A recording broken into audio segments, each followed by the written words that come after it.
Hey guys, this is part 2 of restoring my ae86 from that to that.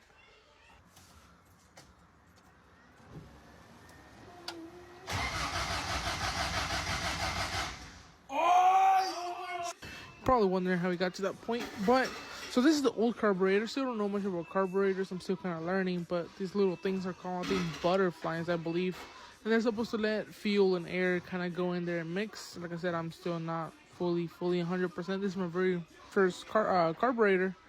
This is how they're supposed to be turning. Supposed to be turning like that. But I had my brother out here helping me on this. We literally just tying up the belt, just make sure, because it was kind of loose and stuff. But we also went ahead and did an oil change filter. Just this car's been sitting for, I believe, 2 years on the engine that it has. The engine's supposed to have been rebuilt, but it has been sitting for a little while. So I'm just going ahead and doing just general maintenance on it before we actually get it started. Hopefully started. But I put this little funnel down, took off the filter just to kind of not make a mess. You really can't get to it from the bottom. It looks like it's a pain in the ass to get it from the bottom, so you have to get it from the top.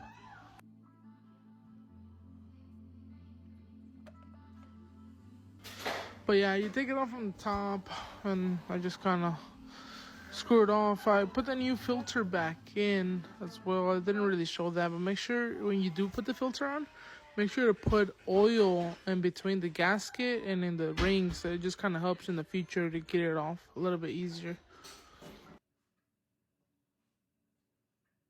And of course, you didn't do an oil change without making a mess. But yeah, we went ahead and put a new filter in, put new fuel. I mean, more fuel, goddamn. Put oil in there. Sorry about that. I took out the old fuel. This thing looked like just looking dirty stuff. Went to the store, went to go get some fuel, came back. So also replaced the spark plugs for NGK spark plugs. I already had spark plugs in there, and a filter as well. The spark plugs really weren't in bad condition. I went ahead here to take off the old filter, put the new filter in, plus the other one was like yellow and stuff. And what's it called? I'm just trying to put a new filter in just in case regardless, but it's also easier to see if fuel pressure and fuel is even going in the car. At least like that, it's see-through, you know, so you can actually see if there's even fuel in there.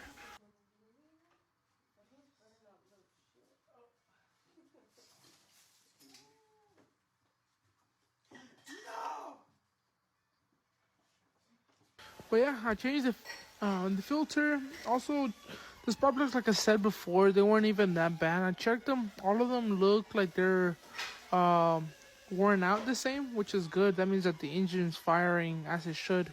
Or it's all firing, you know, I guess at least timing-wise, it's firing right. And I had my girlfriend here change out the spark plugs while I was putting fuel in the car.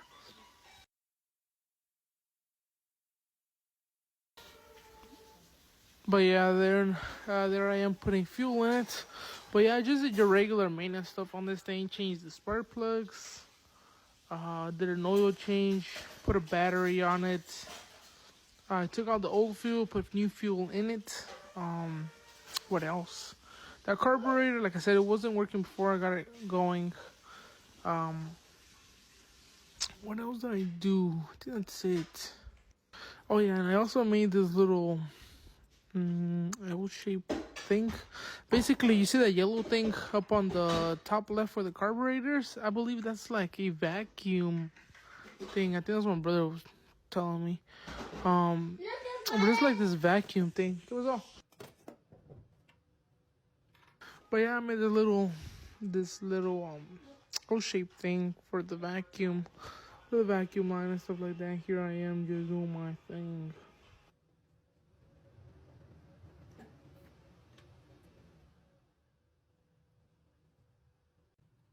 Just make sure to clamp everything, tying everything down.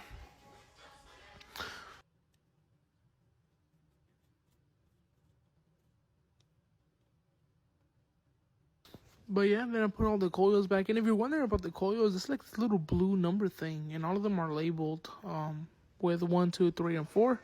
Also on the distributor, it does have numbers as well, which it tells you which cylinder is going into. That's kind of how you know if you're putting them on right, I guess. Just make sure you on the distributor the number and then the number on the coil. But yeah, make sure to put the battery in it, a new one at least. The old one was bad already. I think after 2 years of just sitting, already kind of went bad on it.